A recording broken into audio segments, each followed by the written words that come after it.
Ok, donc exercice numéro 4, on va programmer une pièce sur laquelle il y a une belle petite courbe puis un chanfrein qui suit cette surface là, irrégulière. Là. Donc comme vous pouvez le constater, on n'a ici aucun parcours en façage pour commencer sur cette pièce-là. On va commencer par un adaptif. Donc dans 3D ici, vous avez un évidement adaptif, juste pour vous montrer, puis les autres, vous allez les retrouver là-dedans aussi.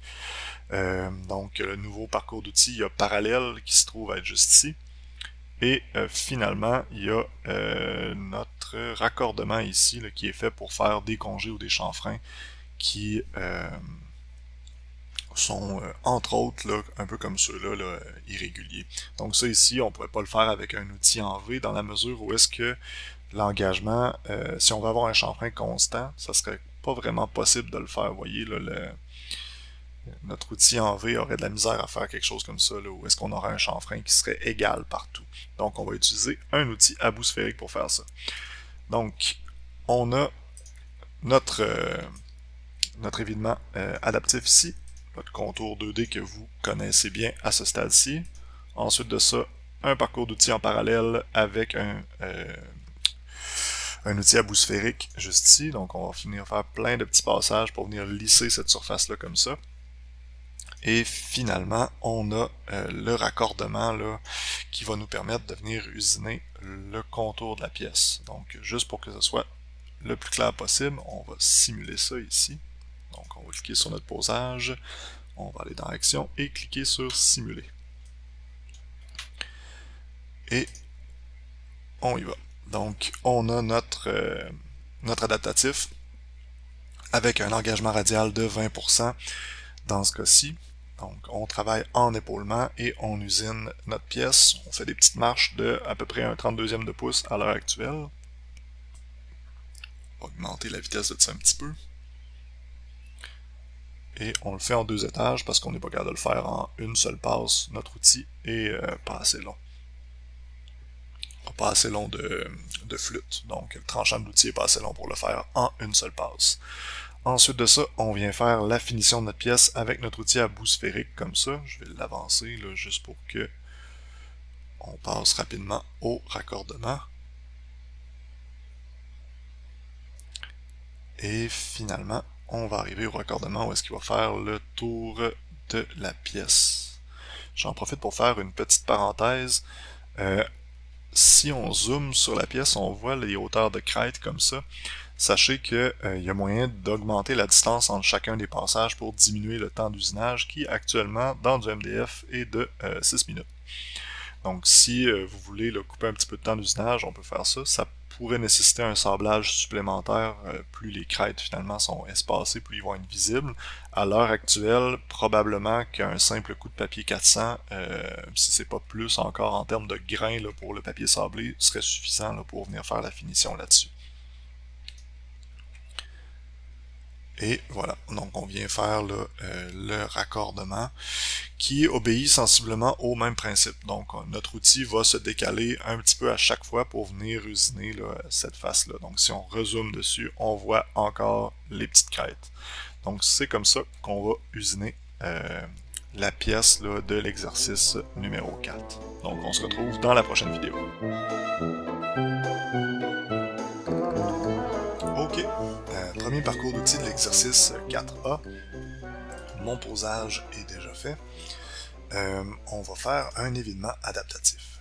Donc on clique sur 3D, on va sur événement adaptatif, on va dans outils, on va aller sélectionner encore notre outil numéro 6, le 1/2 pouce downcut. On va aller cliquer sur le MDF / laminé en épaulement et on va le sélectionner. Ensuite de ça, on va aller dans géométrie, on touche à rien, on va tout usiner avec une surépaisseur là, radiale et axiale de 20 millième. Ensuite de ça, sur notre hauteur, on va descendre encore une fois dans le martyr, donc on va aller à 10 millième plus bas en fait là, que le bas de notre pièce à usiner. Ensuite de ça, dans nos passes ici, notre charge optimale, on va la mettre à 0.1, ce qui correspond à 20% là, en radial de notre couteau 1/2. Si vous n'êtes pas encore sûr, vous pouvez écrire diamètre pour aller chercher le tool diameter, donc le diamètre de l'outil en anglais, et le multiplier par 0.2. Ensuite de ça, on va enlever le inch qui est ici. OK. Donc ensuite de ça, on descend un peu plus bas. La profondeur de passe maximum en ébauche, on va la mettre au maximum pour regarder ce que ça dit.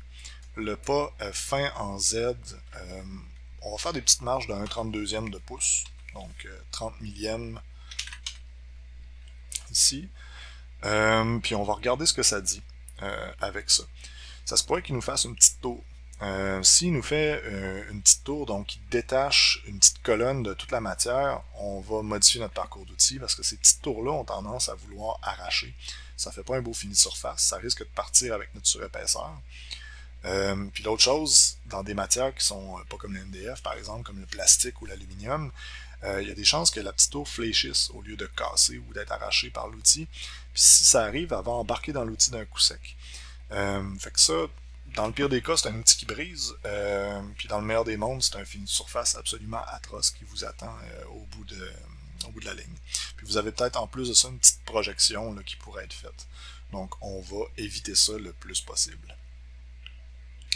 Ensuite de ça, on va descendre dans notre détection de zone plane, on s'assure que c'est coché.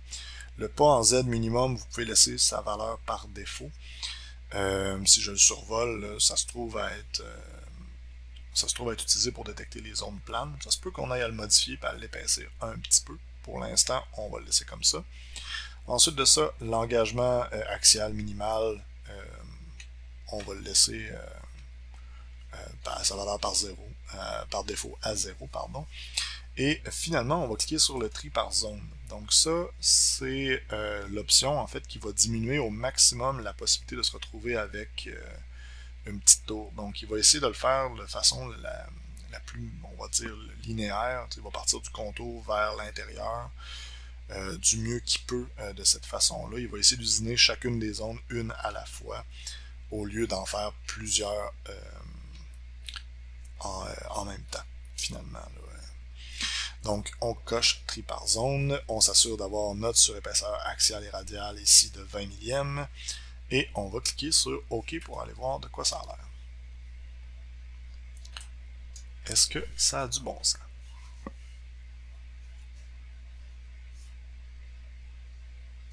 Et on va avoir la réponse là. OK.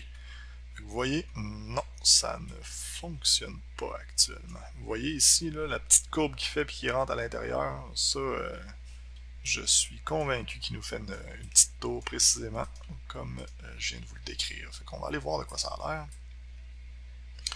On fait notre usinage rapidement. Donc l'idée c'est de vérifier si on demande à l'outil de faire de quoi qu'il n'y a pas de bon sens. Et oui, et voilà. Donc ça arrache. Ici, vous voyez, on a un gros bras de levier pour une petite zone de contact sur la matière.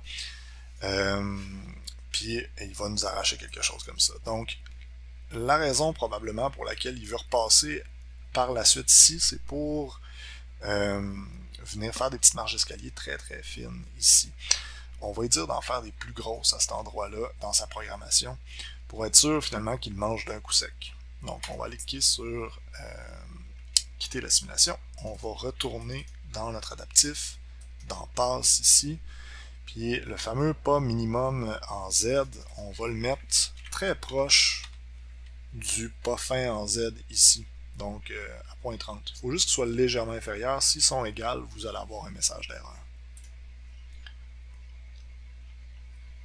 Donc on va regarder ça.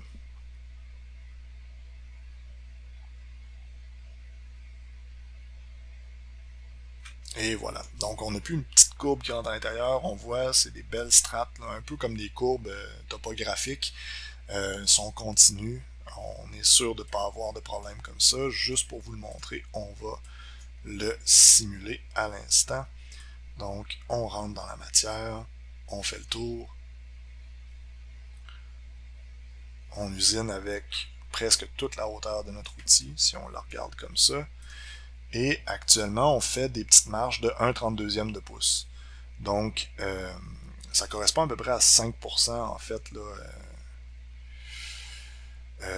du diamètre là, de l'outil qu'on va utiliser.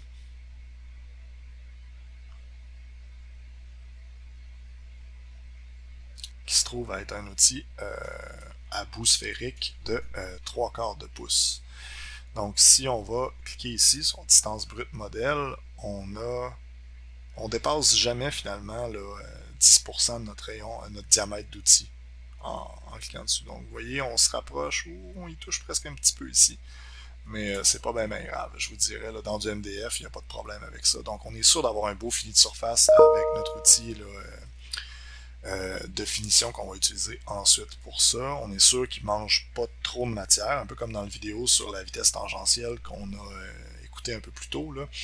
Donc sur le bout de l'outil, on ne lui donne pas une bouchée qui est soit trop grosse pour ce qu'il peut prendre, ou encore qu'on lui demande pas de manger plus rapidement que ce qu'il est capable là, de mastiquer. On va dire ça de même pour continuer sur la métaphore de la petite bouche. Donc, ou la comparaison en fait. Ça serait la bonne figure de style. Donc, ça ressemble pas mal à ça. Pour l'adaptif 3D. On se retrouve pour le parallèle.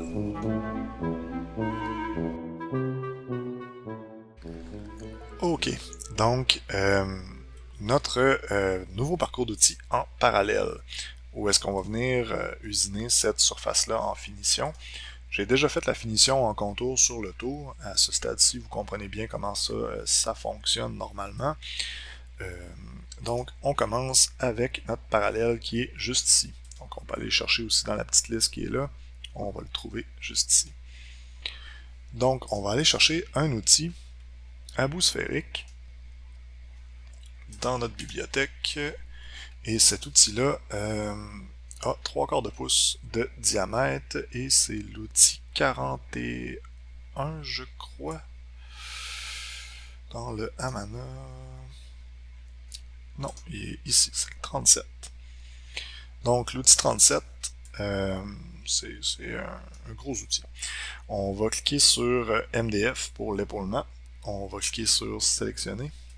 Et comme vous pouvez le constater, c'est les plus gros outils qu'on peut monter en termes de diamètre là, avant d'embarquer dans les couteaux à surfacer par exemple, là, ou les outils de formage là, pour la CNC. Donc 3/4 de pouce, c'est pas mal le diamètre maximum pour du bout sphérique ou de la fraise de taille.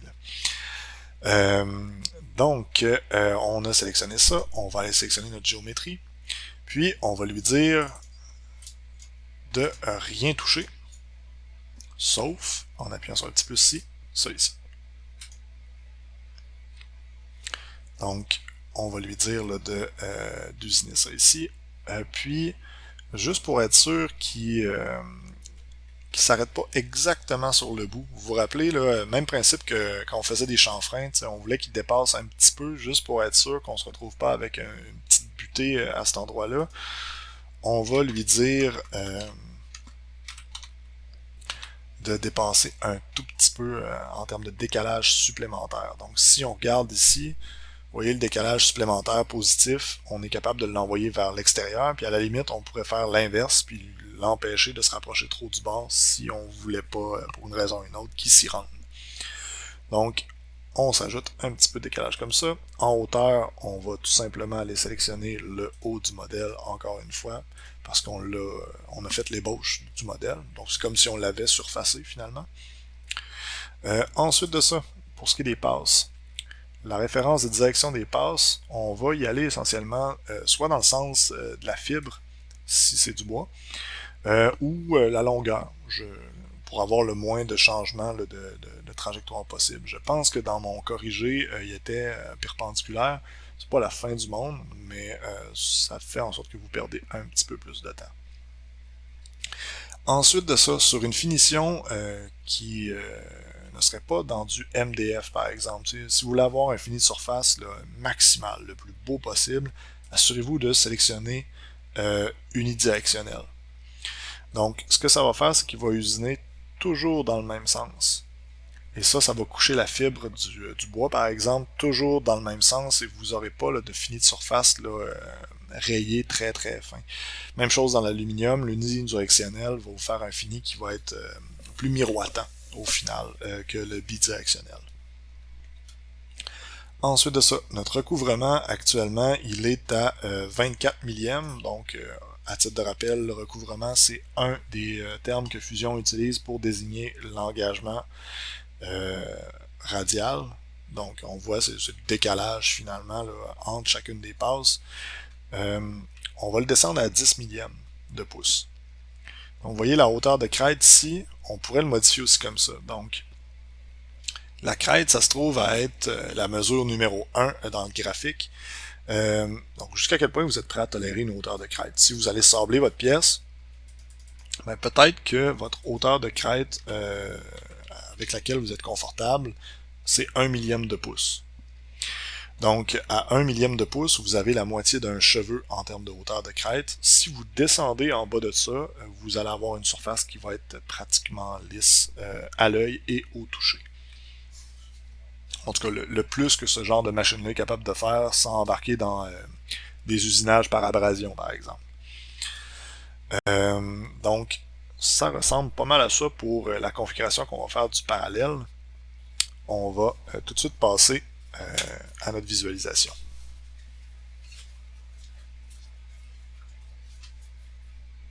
Et voilà. Donc, on a notre point d'entrée ici. Il va commencer à faire son parallèle ici et il va sortir à la toute fin comme ça.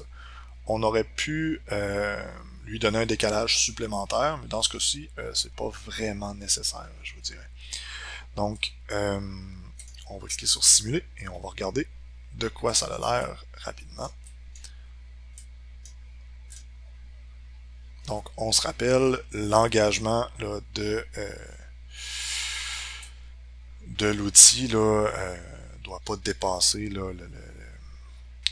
l'engagement axial, pardon, doit pas dépasser le 15% quand vous travaillez avec le bout de l'outil, le 15% du diamètre. Sinon, vous risquez d'avoir un fini de surface qui est pas très intéressant. Puis là, ici, c'est quand même intéressant. Vous voyez, donc, ici, on voit la courbe qui fait qu'il est plus grande qu'ailleurs. Plus on s'éloigne, comme je vous disais, plus la vitesse tangentielle augmente. Donc ça ici, c'est pas super grave. C'est vraiment ce qui va prendre dans cet axe-là, ici sur le bout qui est important. Donc, le fait d'avoir un outil avec un rayon le plus grand possible va venir minimiser finalement la quantité de matière qui est mangée sur le bout. Donc, plus on se rapproche du bout, moins il y a de matière à manger à cause de ça. Donc, je vous dirais là, ma petite règle du pouce pour ce qui est là, de la quantité de matière à laisser. Si vous entrez par le côté dans la matière, le phénomène de bourrage dont je vous parlais, de surcharge de notre outil, va être moins important. Mais si vous descendez en plongée directement dans la matière, à ce moment-là, c'est super critique de ne pas lui faire prendre une trop grosse bouchée. Donc ça ressemble à ça. Pour ce qui est de notre usinage comme ça, il y a peut-être un autre petit truc qu'on pourrait faire. Je vais le ramener au début en fait. Ok, comme ça. Donc, je veux vous montrer quelque chose. Quand il embarque dans la matière, vous voyez, avec le décalage qu'on lui a donné, il prend quand même une pas pire passe au début. On pourrait le décaler davantage. Spécialement dans le bois, le fait de prendre une grosse passe comme ça, au début, sur le côté, il y a des chances que vous ayez des petits éclats de bois sur des bois qui sont pas très solidaires avec eux-mêmes.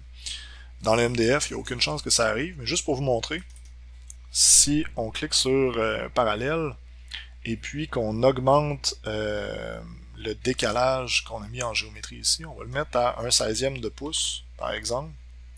Non, on va l'exagérer encore plus que ça, on va le mettre à 0.1. Donc, vous voyez, il va vraiment plus à l'extérieur comme ça. Donc, son entrée en simulation, si on affiche la trajectoire d'outil, puis qu'on vient le positionner à son point d'entrée ici, Vous voyez, l'engagement de l'outil est quand même déjà passablement moindre, puis on pourrait le décaler encore plus si on voulait, juste pour être sûr là, que on fasse pas éclater là, un bois par exemple qui serait là, on va dire très peu solidaire de lui-même, donc il a tendance à faire des éclisses très facilement. Donc ça peut être une solution là, pour y parvenir. Donc ça ressemble à ça. Pour le parallèle, on se retrouve pour notre parcours en raccordement.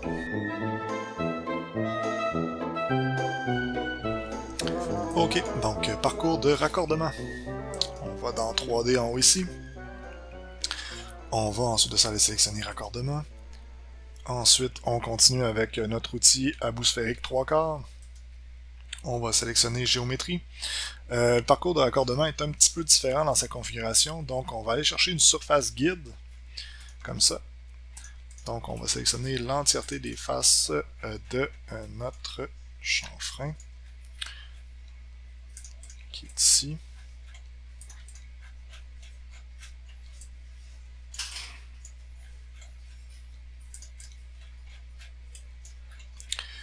Donc, ça ressemble à ça. Je tiens à vous dire, à titre de parenthèse, que dans l'onglet surfacique dans Fusion, là, pour ce qui est de la modélisation, là, si vous revenez ici dans l'onglet conception, dans les petits menus que vous allez avoir en haut, il y a surface qui va être écrit.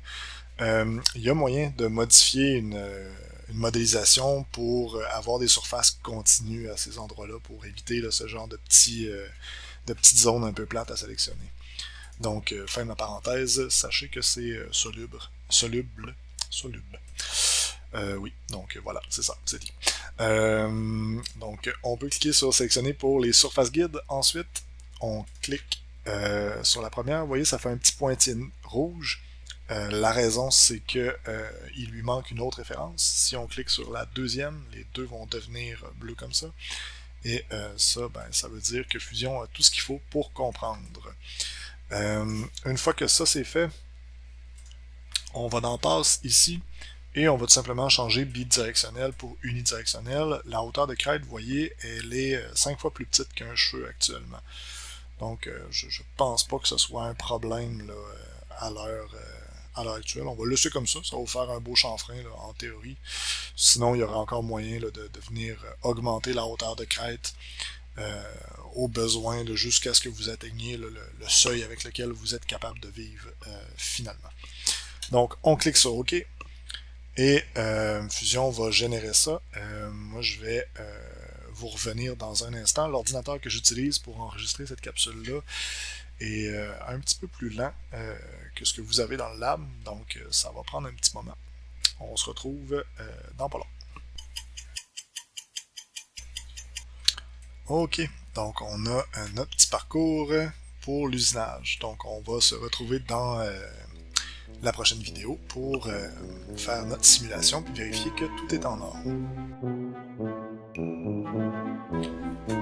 Donc, on vérifie que tout est beau en cliquant sur posage. On va dans action, on va cliquer sur simuler et on n'a aucun problème détecté dans notre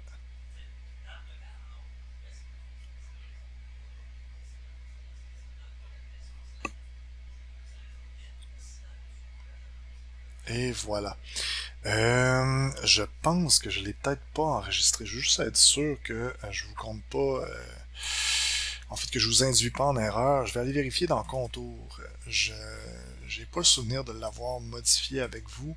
Ouais. C'est ça. Mon intuition était bonne, disons-le. Donc, j'ai probablement enregistré sur une capsule que j'ai pas publiée finalement. Là. Donc, vous avez ici 5 millièmes au lieu de 10. Sinon, il y avait une toute petite interférence en haut ici. Donc, si vous avez eu ce message d'erreur-là, c'est normal, c'est cette information-là qui vous manquait. Donc, la hauteur du contour, on va la faire là, un tout petit peu moins profonde dans le martyr, juste pour dire qu'on usine avec la portion tranchante de l'outil et non pas avec autre chose, sinon on risque de faire éclater un petit peu de matière en haut ici. Donc ça ressemble à ça pour cet exercice-là. Fait que vous pouvez déjà vous lancer dans le 04B si vous êtes prêt. Puis sinon, on se retrouve dans la prochaine vidéo. Je vais vous en parler un tout petit peu. Il n'y a pas beaucoup de différence avec celui-là au final. Ok, donc l'exercice 04B, vous voyez, c'est sensiblement le même principe. On a une courbe, une surface qui est en pente avec une courbe. On va venir ensuite de ça faire un chanfrein sur une surface qui n'est pas régulière finalement.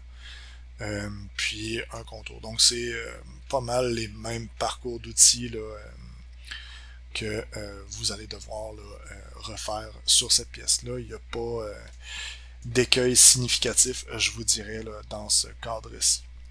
Donc, réalisez cet exercice-là en utilisant ce que vous avez appris dans la dernière capsule, puis quand vous serez prêt à le faire corriger, n'hésitez pas à réserver une plage horaire là, avec de l'assistance technique et un ordinateur sur le site web du Fab Lab pour qu'on puisse corriger ça ensemble. Donc, prévoyez-vous là, un petit 15 minutes là, pour qu'on ait le temps de regarder ça. Puis, si vous avez eu plus de difficultés, peut-être un peu plus longtemps, là, le temps qu'on fasse le tour de vos questions. Ça ressemble pas mal à ça. Donc, à bientôt!